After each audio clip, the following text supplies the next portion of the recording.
In this video, we'll walk you through the simple steps to set up your Basalt fountain. Step 1. Lay out and mark appropriate basin area.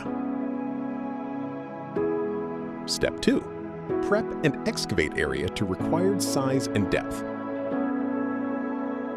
Step 3. Position the basin within the hole and is level. Step 4.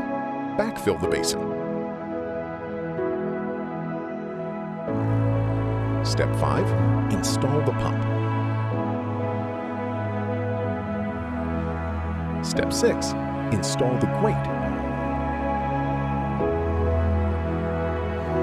Step 7. Connect column standpipe to basin/pipe plumbing. Step 8. Add water and test. Step 9. Add decorative gravel. Step 10. Landscape around the fountain. Step 11. Plug in pump and run.